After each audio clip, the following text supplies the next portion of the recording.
consider like backfire effect or the boomerang effect, where in a particular context, if the context is a battle or a tug of war, or you're leaning back, and if someone pulls on their side of the rope, you don't you don't like, oh cool, let's go over there. You're like, no, I'm gonna pull on my side of the rope harder.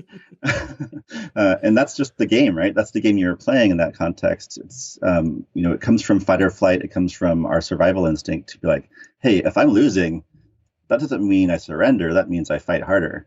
And psychologically, it doesn't make sense. If you just look at it from like, oh, why am I not hearing the information and updating my mental model about reality, and instead choosing to fight back? Because oftentimes your survival is at stake, at least historically. You ready to go? Ready. Lovely. Well, what if I'm not ready? Maybe we should have an argument about it.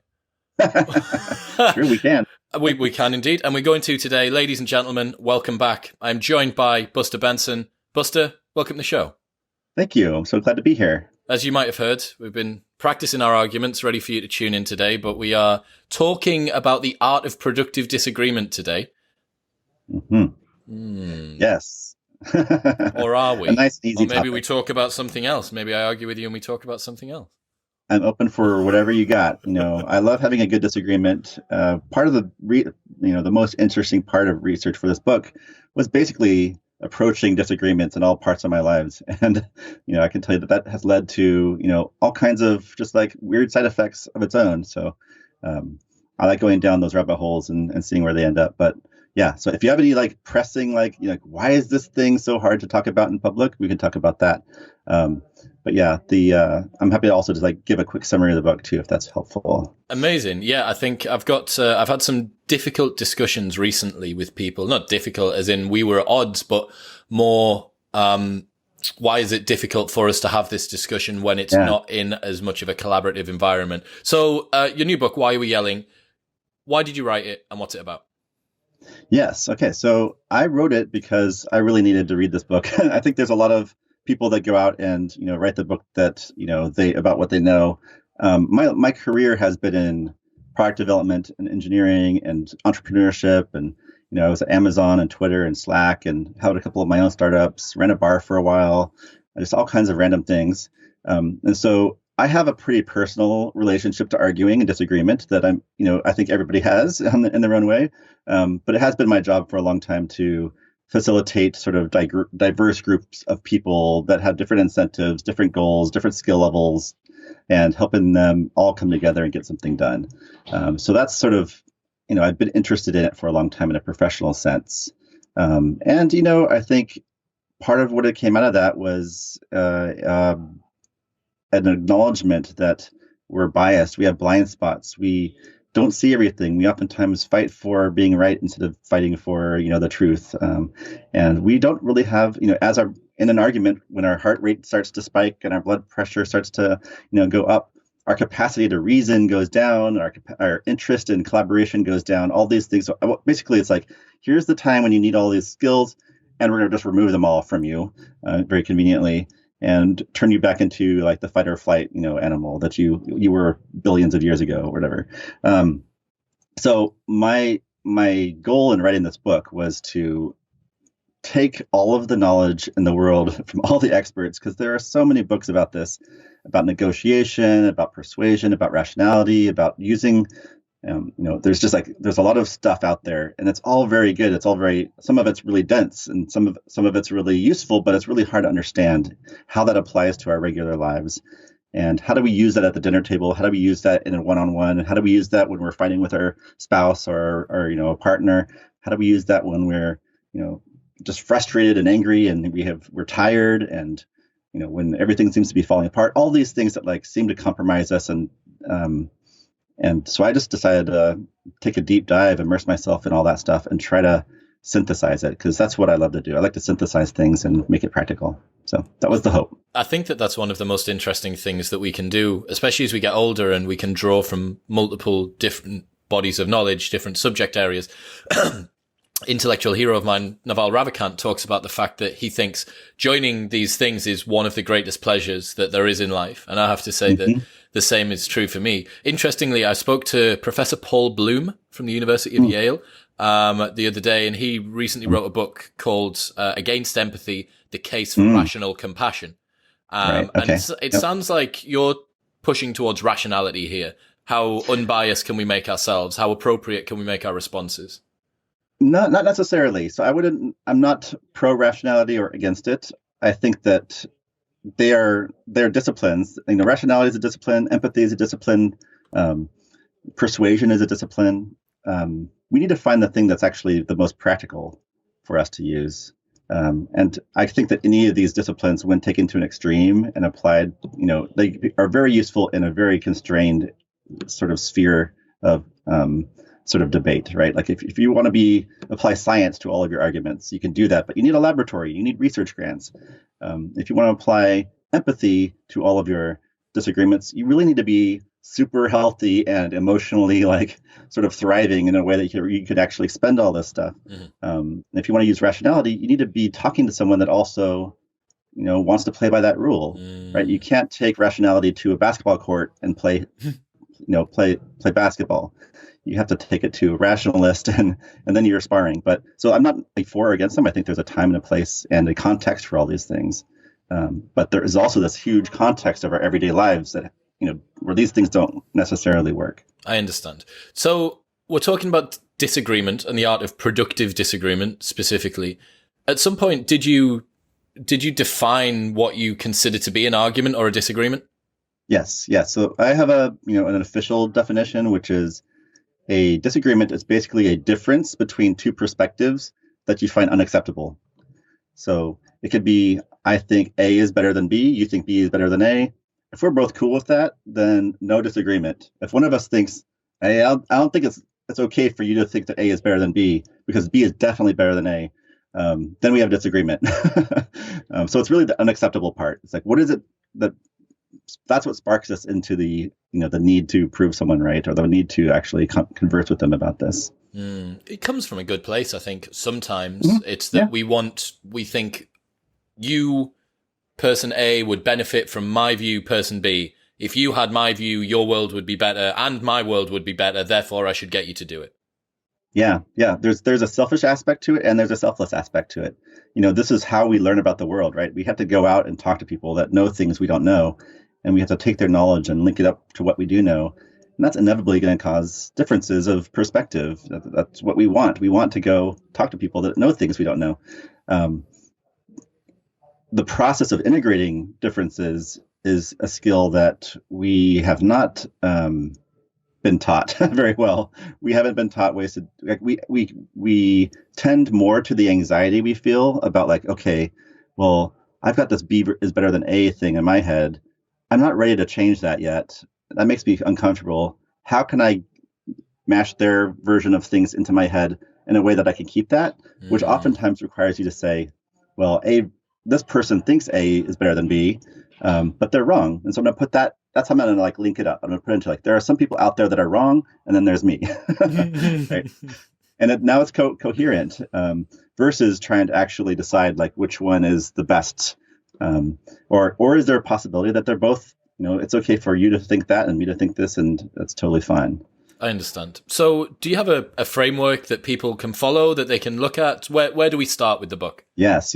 So this book is framed around 8 things to try and meant to be things that, are each in their own a big practice, a big way and it pulls together lots of experts and a lot of research and my own personal experiences and all of that into something that's hey, try this. And those 8 things are, we don't have to cover them all, but the first one is watching how anxiety sparks in your head. So when you enter a disagreement, try to notice what sparks that anxiety so that you can work backwards and think, okay, well, what was threatened? What was my value or my identity or my feeling or what felt threatened?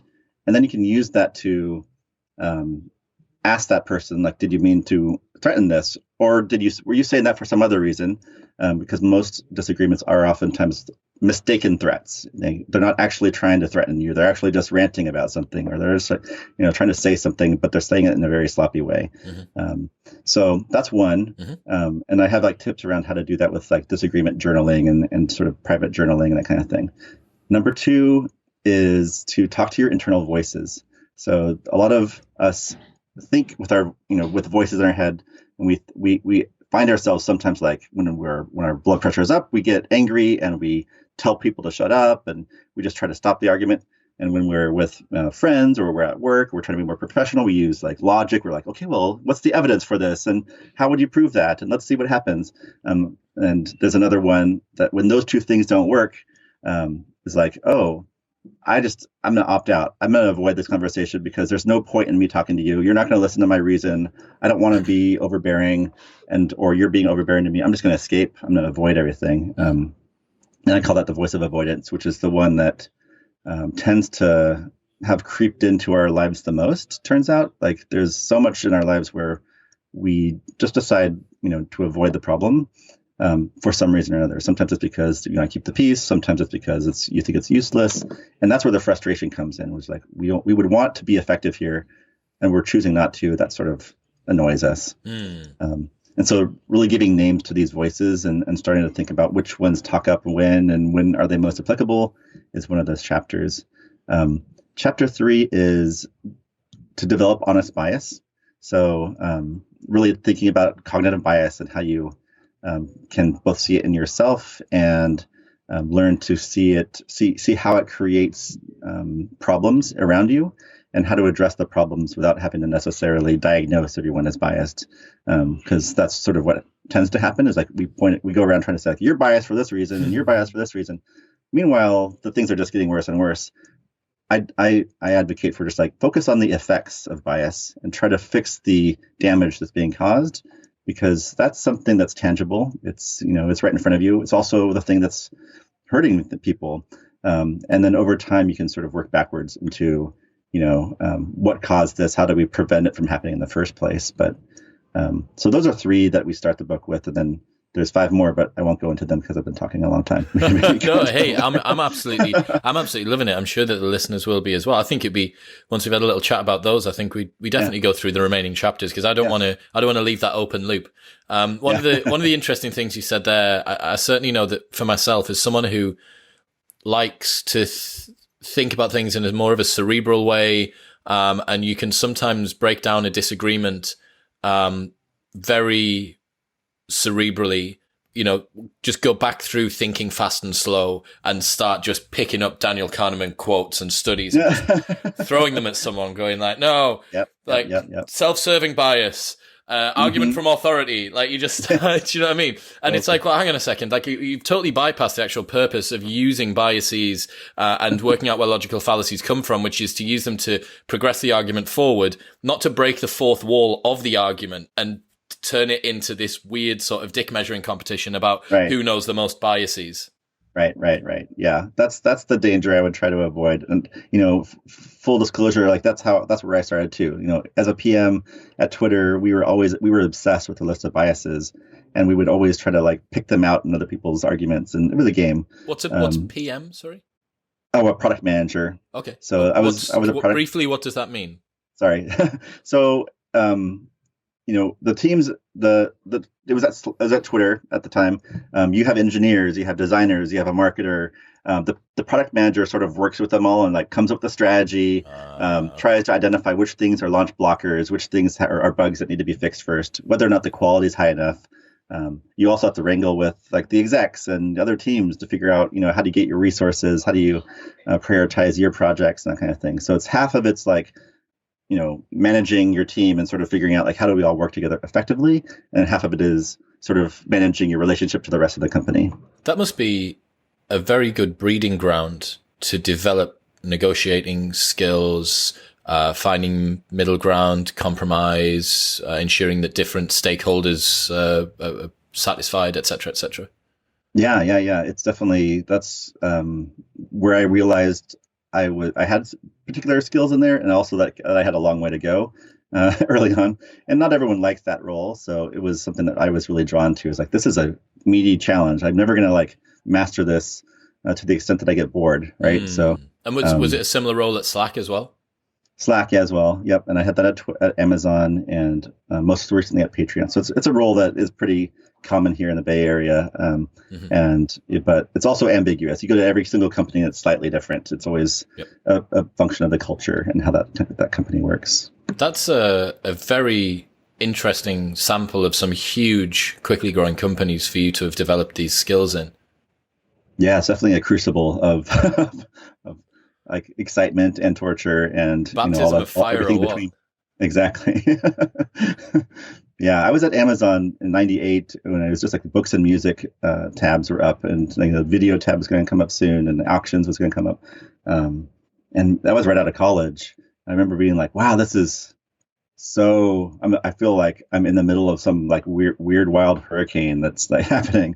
I feel really lucky with being in the right place at the right time in a lot of ways. So. It really sounds like you have been. So, the listeners will know, but you won't. I'm a club promoter. So my job involves me mediating between the venue owner, which we're not, our staff. There's about 500 of them that work for us. 14 of them are the managers, and then there's teams below them. The customers, the police, the council, licensing authority, marketing, Similar. And we cross all different sectors of the business. So me and my business partner will do accounting, we'll do projections, we'll do the marketing, we'll do the copy, we'll do the HR, we'll do the hiring and firing, we'll do literally everything. So, juggling these particular skills, is something that I enjoy. I like the challenge, which, given your track record of companies that you've been at as well, I think that you must have that too.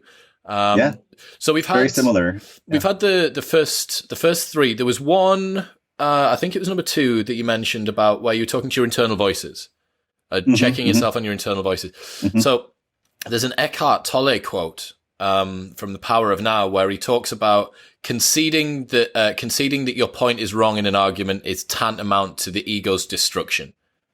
And I often think about that when I'm having a discussion with someone, and the listeners at home will know this as well. You're having a discussion with someone and you think, right, this is irrefutable proof that what you're saying is wrong.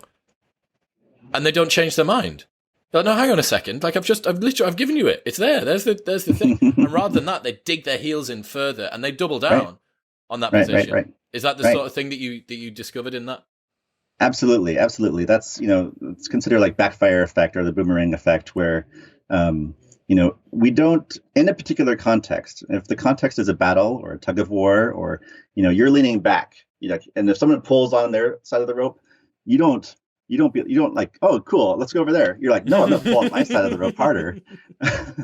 And that's just the game, right? That's the game you're playing in that context. It's, it comes from fight or flight. It comes from our survival instinct to be like, hey, if I'm losing, that doesn't mean I surrender. That means I fight harder.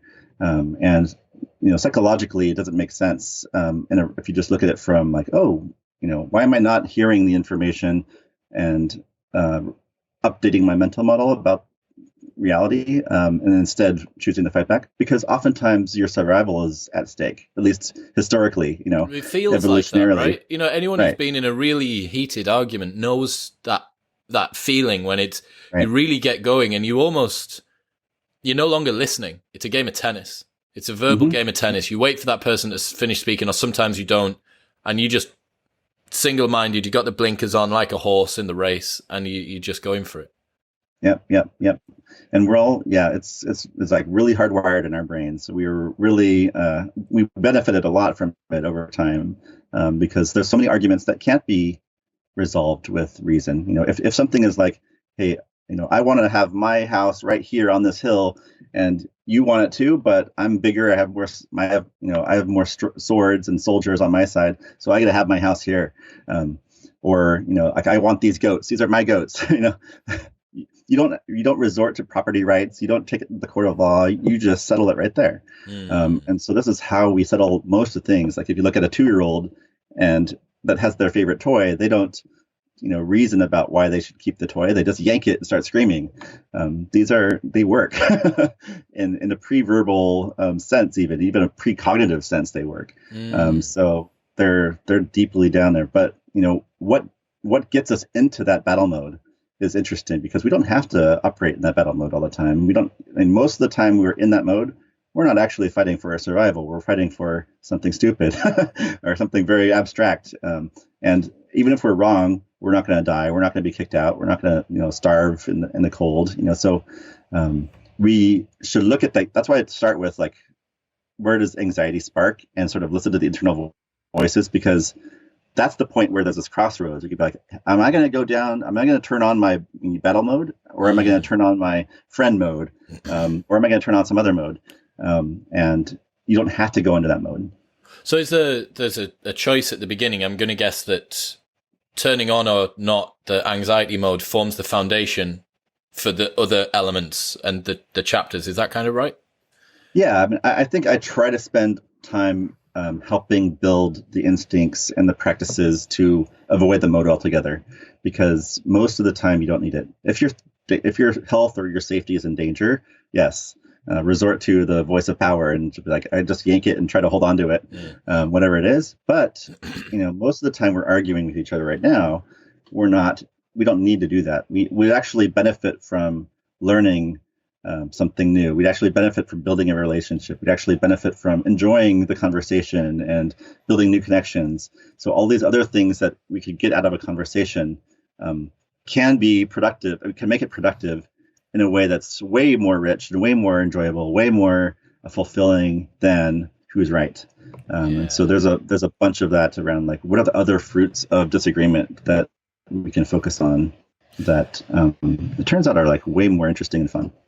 Yeah, the conversation I had with Professor Paul Bloom from the University of Yale, we finished talking about why we think that the podcasting platform is so enjoyed and seeing such growth at the moment. And it's a cliche to say it's the fastest growing platform on earth after Twitch TV.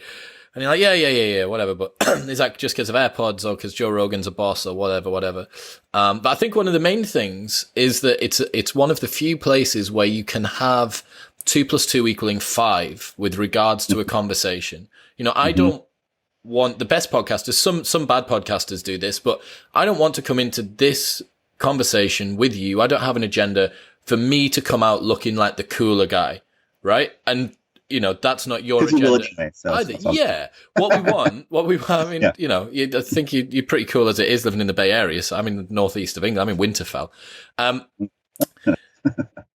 But what we're trying to do is we're trying to have a conversation. It's one of the few places, the last bastion of where conversations aim to make 2 + 2 = 5, where it's like, you know some stuff and I might know some stuff. And then together we create, and we're like, oh, wow, both of us have come to a new conclusion. And the weird thing about it that I think is important is that we know that we're being held to account by an audience that's going to be rigorous at checking us on our bullshit. Because if it was just a conversation between the two of us, you might be able to lie more or bend the truth, or I could tell you that I was like an ex-professional football player or whatever. But I can't do that because I know that someone out there is going to go, that's bullshit. You can't say that. Yeah. So you're actually held to this incredibly high level of intellectual rigor and honesty and dignity and virtue and integrity and all that stuff. Yeah. So it is, I suppose, what are your thoughts on these sorts of long conversations and stuff like that as being a breeding ground for productive disagreement? Absolutely. In fact, even through my own experience, I've been on a few podcasts now, and every single podcast host I meet is so good, like intuitively understands these points, because you're on a daily or weekly cadence doing them, right? And you know that asking good questions is important. That enticing people to sort of fill in their own arguments for something and share their own perspective and share their story is important to the conversation. And you have the time and the context and the circumstances to allow space. If you're not looking for the sound bites, you're not looking for the zingers necessarily. So as far as I'm concerned, the book could have just been like, be a podcast host. And be fun.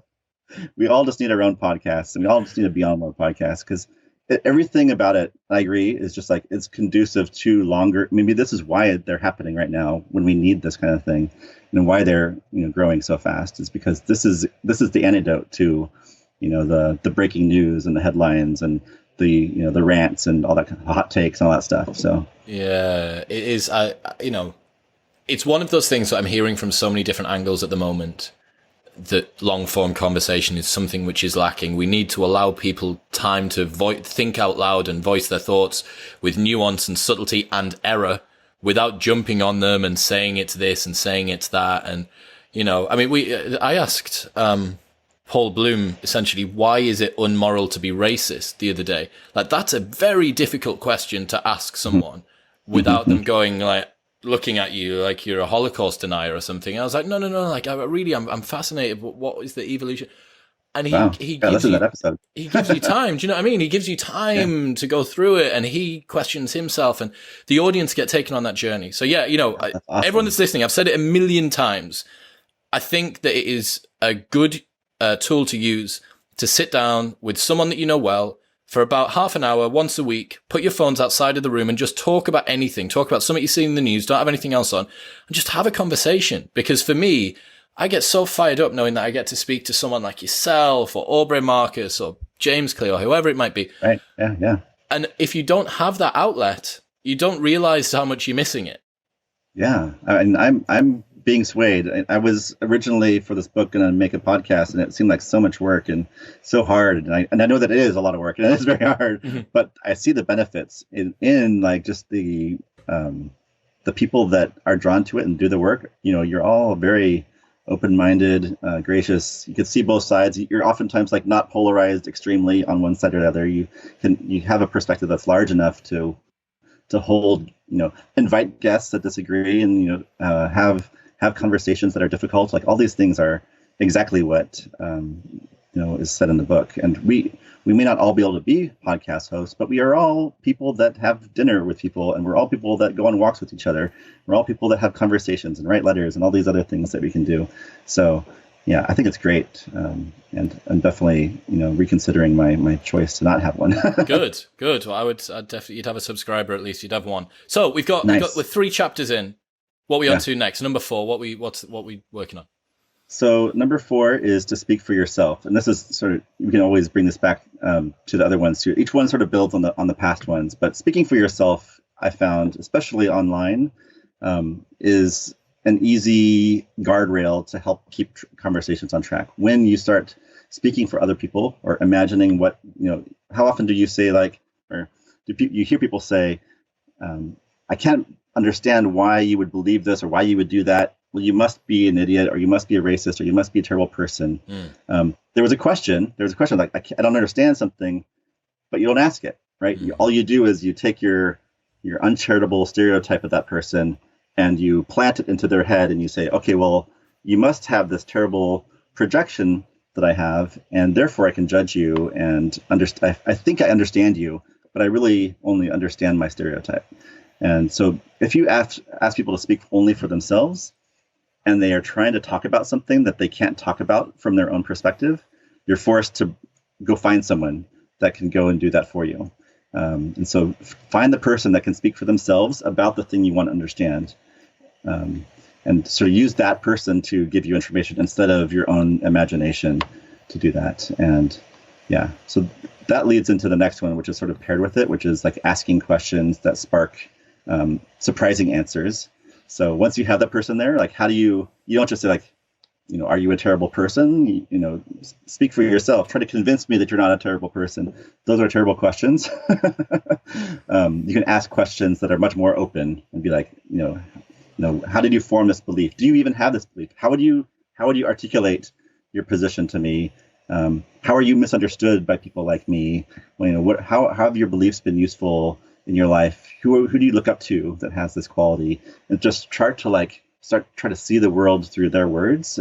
Again, using the fact that they come from a different life as a source of information, and have curiosity about it. So ask really big, open questions. Wow, yeah, that little batch of questions that you've suggested there would elicit, hundreds of hours of interesting conversations between people. Yeah, and even people that you hate. Yeah, I mean, there's a lot of people that I disagree with that I think, I want to know. In fact, the people that you agree with more likely have similar motivations to you, because you've already selected for one thing that's in common between the two of you. Whereas if you don't even have that thing in common, you're like, oh, wow, you must have a really different worldview. Yeah. It's really quick to see that, if you ask the right question, you're like, oh yeah, I grew up here with these circumstances, with these, this environment. And you're like, oh, wow, tell me more. Cause I don't know anything about that. Right. So I'm coaching a company out in Germany, and one of the particular guys that I'm working with at the moment, he was asking about how to be a better conversationalist. He's quite forthcoming. He's got a lot to say, and he's clever and he's quick. But he knows that he grates on people. He knows that he can come across a little bit abrasive, and he asked me for some sort of heuristic or rule to use. And I was like, I want you to ask one question for every statement that you make when you have a conversation with one of the guys in your office. So, and even you can put what you want them to do into your question. So you can say, okay, what do you think is a solution to this? Or how would you go about doing this? Or can you tell me why you think that? And if you realize that, it not only does it help you to understand their point of view, and if you can ensure that you're letting go of your ego and that you haven't got your battle mode on and that you're not pulling too hard and do the things that we've discussed beforehand, and you're prepared to be sort of moved by the tide of the conversation. You can just sway from left to right, however it goes. You 2 + 2 = 5 in that conversation. Absolutely. Yeah. It's a skill. And again, I don't think people have been intentionally practicing this or being taught this skill, but the actual skill is not, you don't have to go and get your PhD in asking questions. You can actually just write down 5 questions, put it in your pocket, and next time you go out, and talk to someone, just like review it really quickly before you go in and be like, okay, I'm going to ask those questions and then ask them and then see where it goes. And it's self-reinforcing, because once you start doing that, you realize how enjoyable it is to hear people talk about something that you weren't expecting them to talk about. And to hear someone's own words to describe something. And so I like this one because it is like one of the first most like obvious reinforcing loops where you get instant gratification from a good question. You really do. I think certainly before doing this podcast, I'm an only child, and that meant that I had a very, very single-minded, solitary, selfish worldview, which I probably still do. And my friends would probably accuse me of still having that. But it's a lot better since doing the podcast, because I have a genuine curiosity of what other people say, and I can no longer turn that off.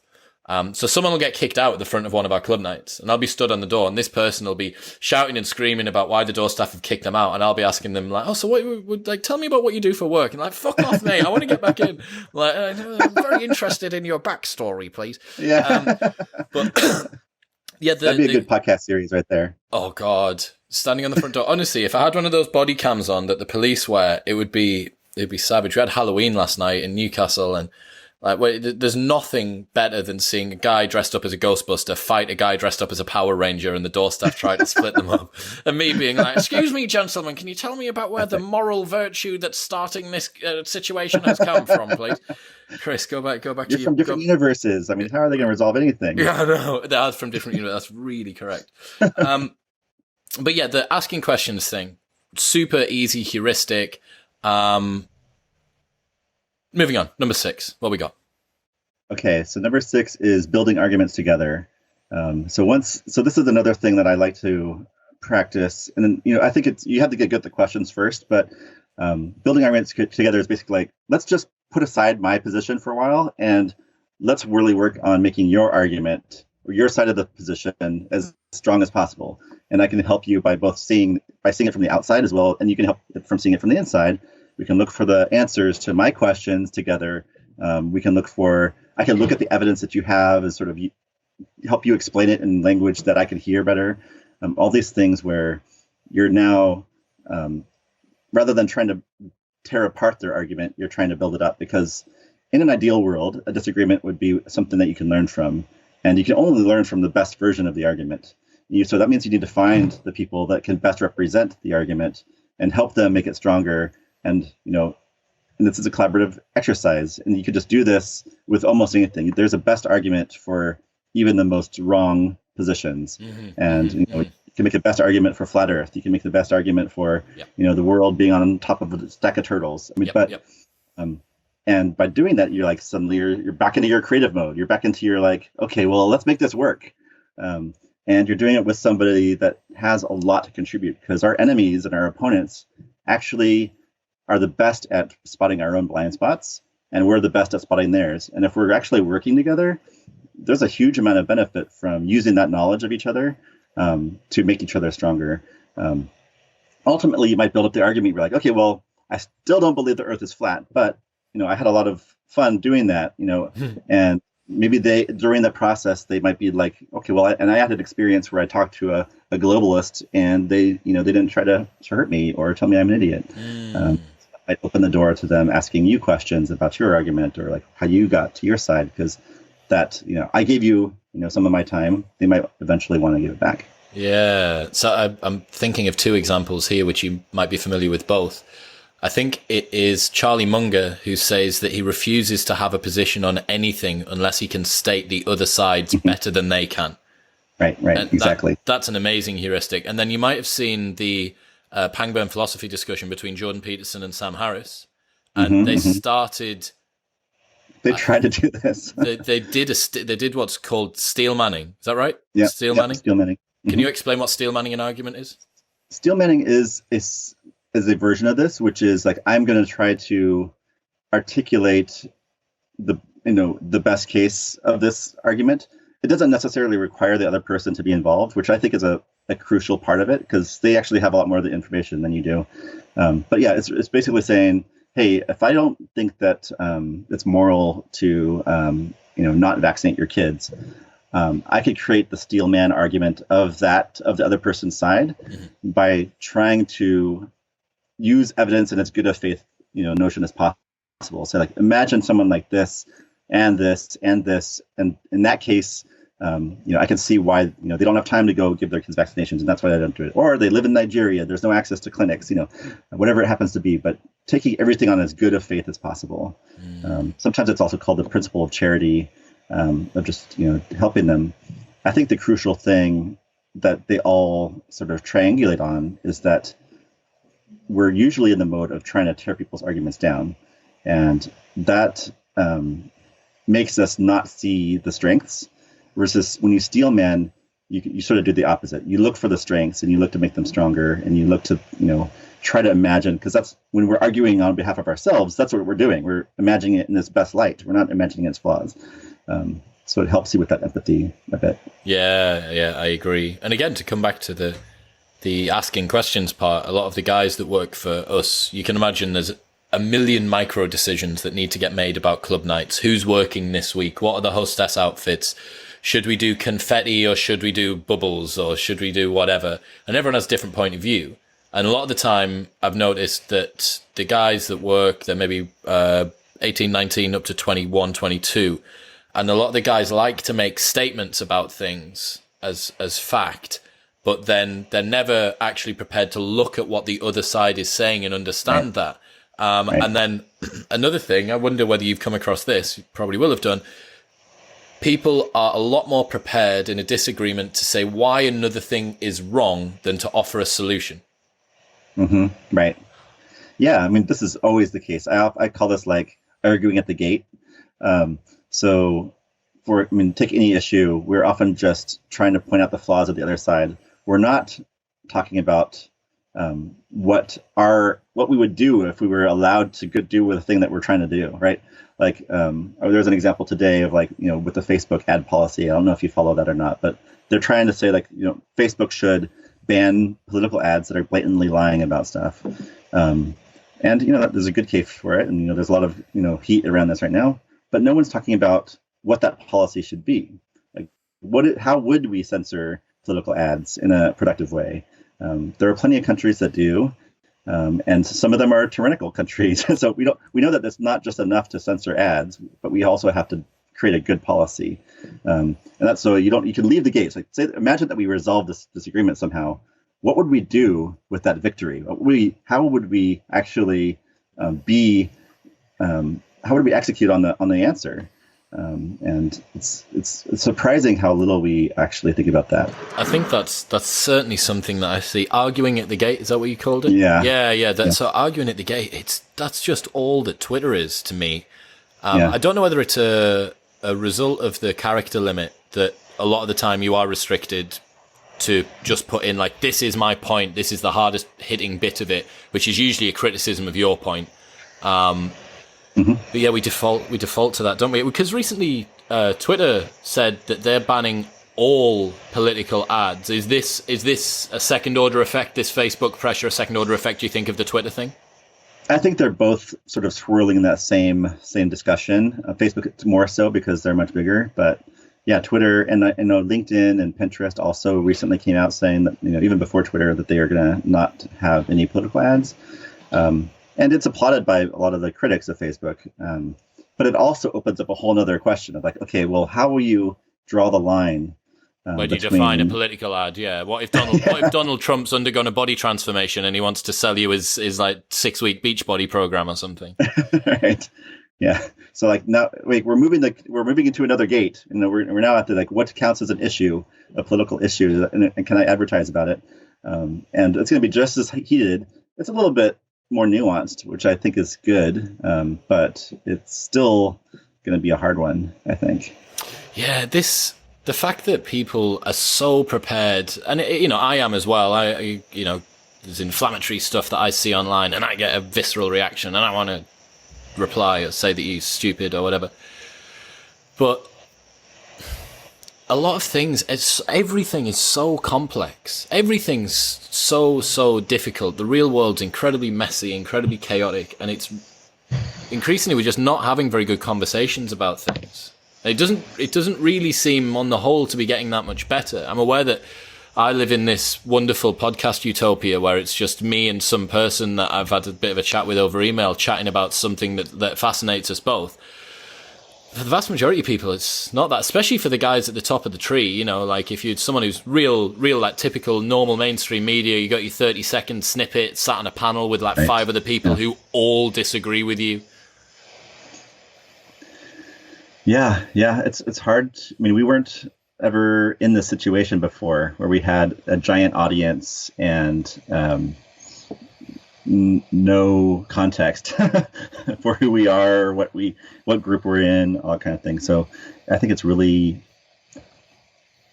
sort of, we're in this learning phase of a new technology, a new environment, and we're making all kinds of mistakes. We don't have the skills, but it is an opportunity to step back and first, have a bit of sympathy for everyone that's sort of flailing and failing in this context, because none of us are good at it, and give people a chance to develop as people and to learn from mistakes and to learn from each other.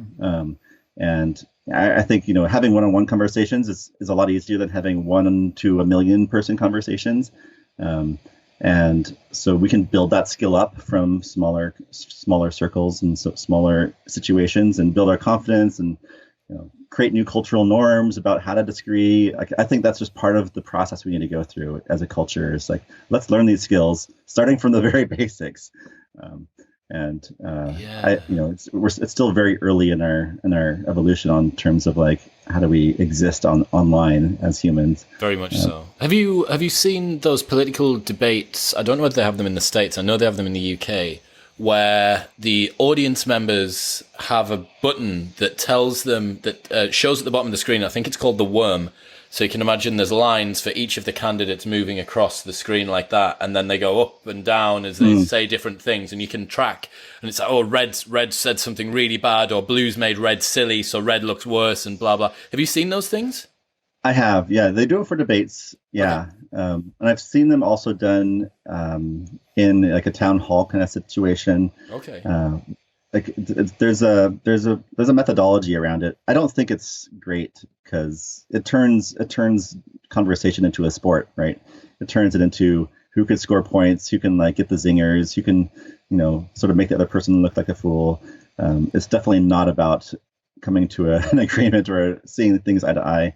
It's very adversarial, isn't it? Doing it that way. Yeah. I mean, I think the intentions are good. I mean, there's a bunch of and perhaps in a court of law or, when you're talking about policy and very specific problem spaces, it would work. But I think at a national level, political debates, it's not good. It turns it into a football game. Yeah. I think, again, another Sam Harrisism, I think he was talking about when he either does debates or just generally panel shows. So this could be either adversarial or collaborative. And he was saying that a lot of the time, the person who comes out feeling like they were the best wasn't the person who was the most lucid or the person who articulated their argument the best or whatever it was. It's if you get one huge raucous laugh from the crowd. Like if you got the biggest laugh, you won. Right. Which is bizarre because, Sam could be talking about some real contentious, serious topics like the reality of Islam in the West or the laws surrounding abortion or the concept of consciousness or whatever it is. And then someone makes a funny joke and it's like, oh, he won. You're like, no. I know. I mean, because you're there to be entertained.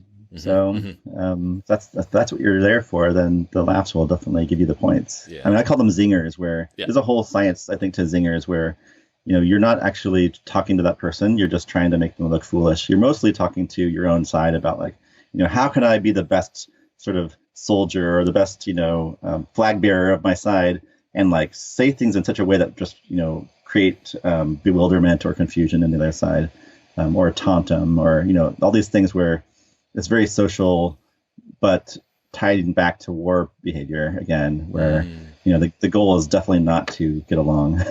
Yeah, so there's Andrew Doyle and Konstantin Kisin, who are two political comedians in the UK.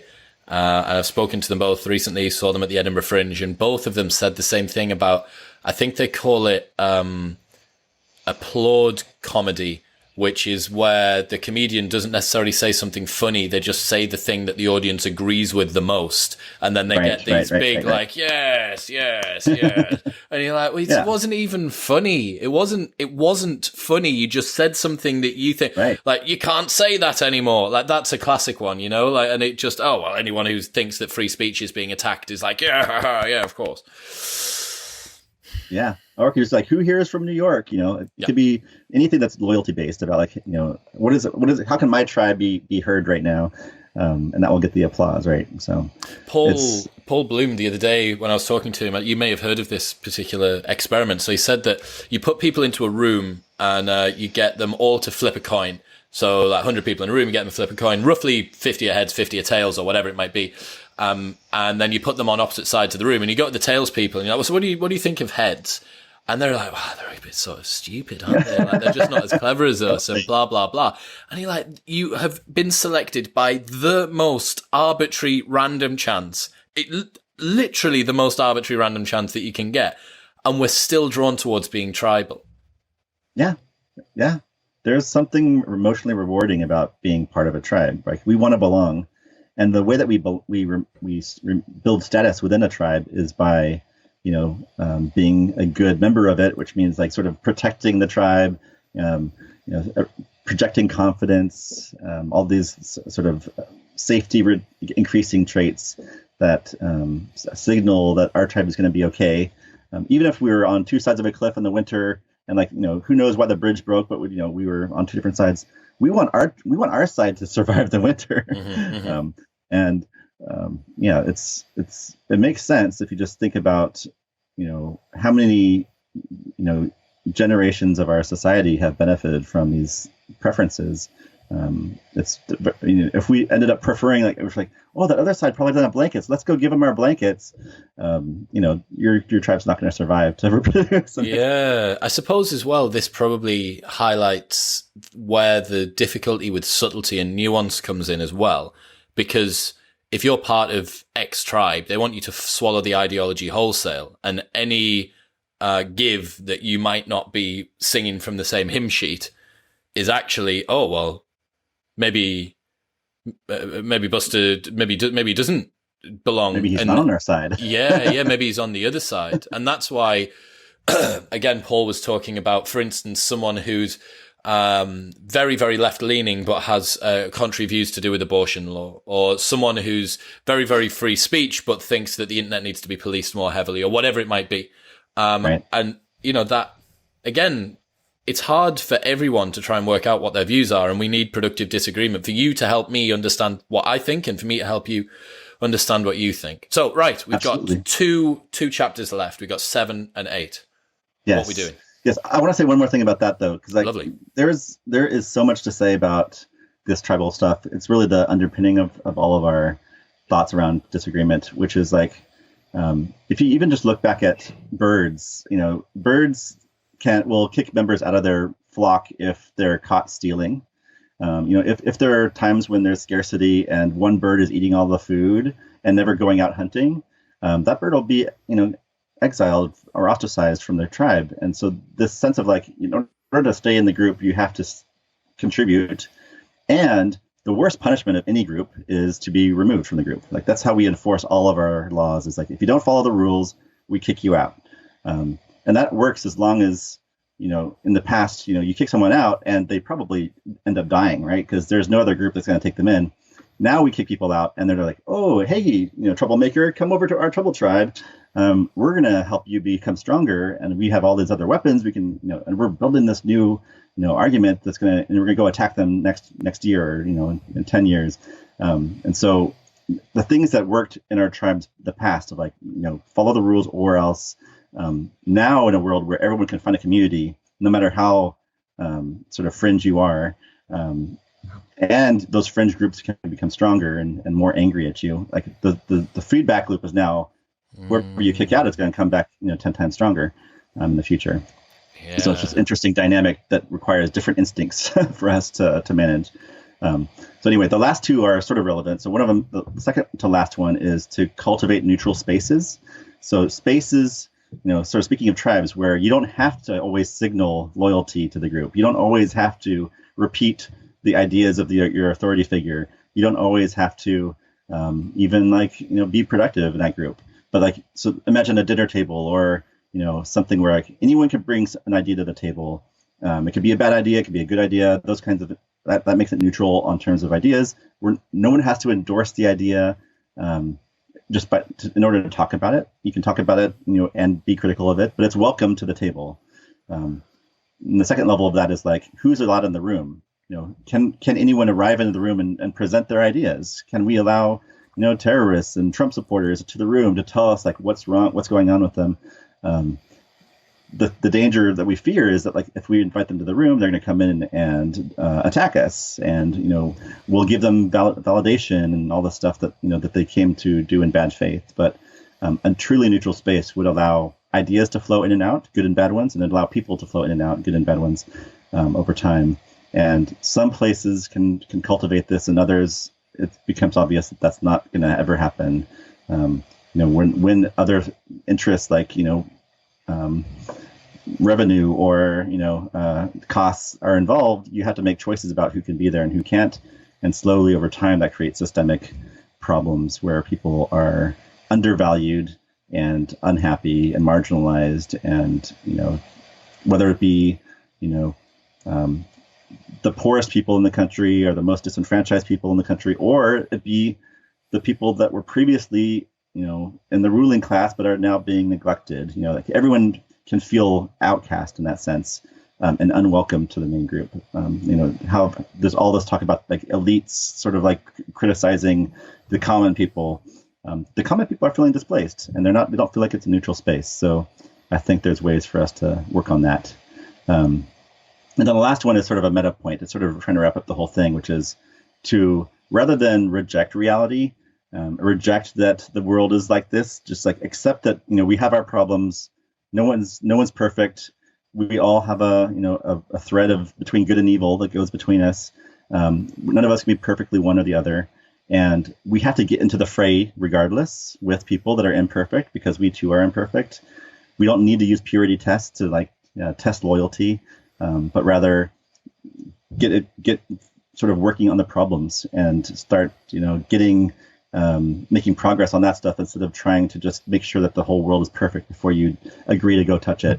You don't have to wait for politics to be completely revamped to become a politician. You don't have to wait for the tech industry to be completely revamped. You don't have to wait for any industry to be fixed before you go in and try to help make it better.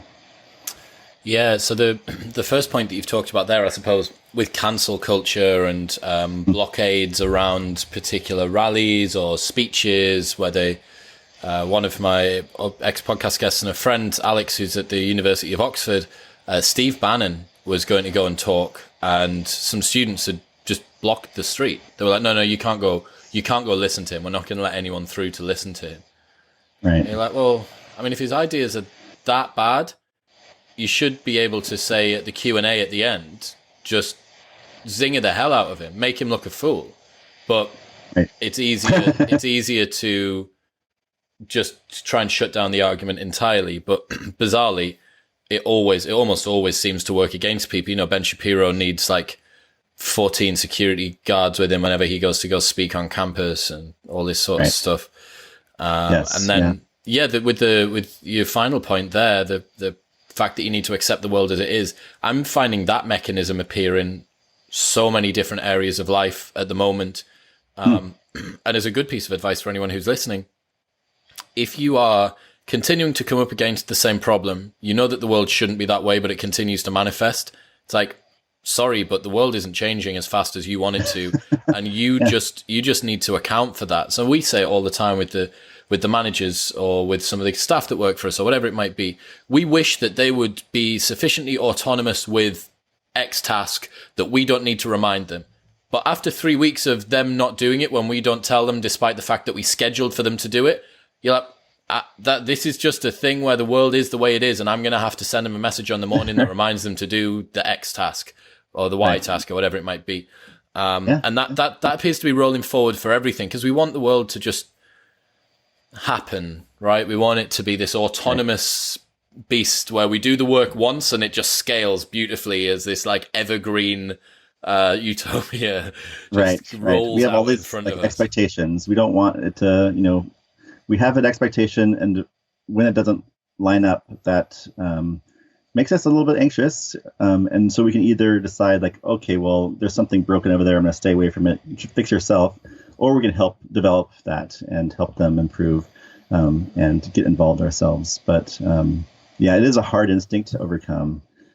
It's very tempting to want to just hide the problems over there and say, like, hey, you got a problem, go fix it, versus being the part of the solution. I suppose that manifests as the third option that you spoke about earlier on, which is just to exit the conversation thing as well, right? It's like, oh well, look, like this is just pointless. I'm not even going to bother engaging. Well, right. I mean, if there's one surefire way of making certain that the world's not going to change, it's doing that. Exactly. Yeah. So to wrap up, if you were to give the people that are listening your one favorite single heuristic or rule or piece of advice when it comes to having a productive disagreement, what would it be? Well, I mean, I think that the overall desire that I would sort of want to plant in people's heads is that we can get better at this. Like, we can become, 1%, 5%, 10% better at disagreeing productively. And the only way we can do that is by practicing. So find the arguments out there that, the disagreements that you're avoiding currently. And one that's within like the skill level, not too hard, not too easy. Especially at first, if you don't know where you are on that scale, practice it and intentionally try to get better. This is like going to the gym, right? This is how we get along with each other, is a skill we need to develop in ourselves, because once we develop it in ourselves, we can feel it in ourselves. We can sort of remember what it's like. We can expect others to also have that. And I think that's one of the only ways we can enact change in the world, is to expect our leaders to be better, expect our, the people above us to be better, but we can only expect that of them once we know what it is ourselves. And so, I think we can start there to begin. And, once you get hooked on it, I think, you'll find every conversation to be like a little adventure that, you don't know where it's going to go. It's going to be unpredictable because you're no longer just guardrailing it or trying to shut it down. And it leads to really interesting things. It's highly rewarding. So I hope people turn this into a practice. That's my goal. I like it. I think we've we've used a really lovely framework today. It's certainly something that I think will challenge a lot of people. They've got a lot of biases to overcome, visceral responses to things, emotion, the ego, all the things that manifest themselves, burble and pop inside of our brains. Yeah. But yeah, like I say, go and have a conversation, have a long conversation with people, have a think about what we've spoken about today. Go to podcast. Start your own podcast. Honestly, I'm telling you. Well, the stupid thing now is that you can do an IG live, a dual IG live with someone else. So I'm actually going to start doing this for the podcast. I'm going to do just a weekly 15-minute chat with someone else. It's not as structured, not published on any of the platforms, but it'll just exist. But anyone can do that. Everyone got some form of social media, and you're like, okay, well, so what was it that Chris and Buster said? Oh, I need the external accountability of someone else that's going to be listening to hold me to like high level of rigor and blah blah. There you go. Right. Like, just press a button, press go live button, and get one of your friends to join you. That might nourish the particular thing.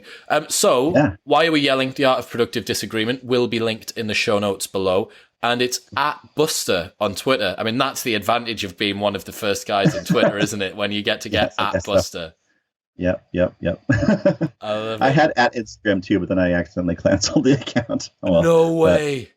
You had at Instagram. Yeah. But that's a little sloppy. You could have held them to such a ransom for that, or just used it to shamelessly promote your own book. Exactly. Yeah. Well. I love it. If there are any other places, are you mostly on Twitter? Is that where it's best to find you? Mostly on Twitter. I have a blog at busterbenson.com. I'm on Medium at Buster as well. But Twitter is really the best place to start. And I'm open. Any at mentions will get replies. So I just like to talk to people. Fantastic. Well, as I've said, everything that we've spoken about will be in the show notes below. Of course, Why We're Yelling, The Art of Productive Disagreement is linked. And as always, if you follow that link, you'll be supporting this podcast at no extra expense to yourself. If you enjoyed this episode, go follow Buster online, hassle him. He's got a great handle on Twitter. Like, share, subscribe, all of that good stuff. But for now, thanks very much, Buster. It's been awesome, man. It's been great. Thank you so much.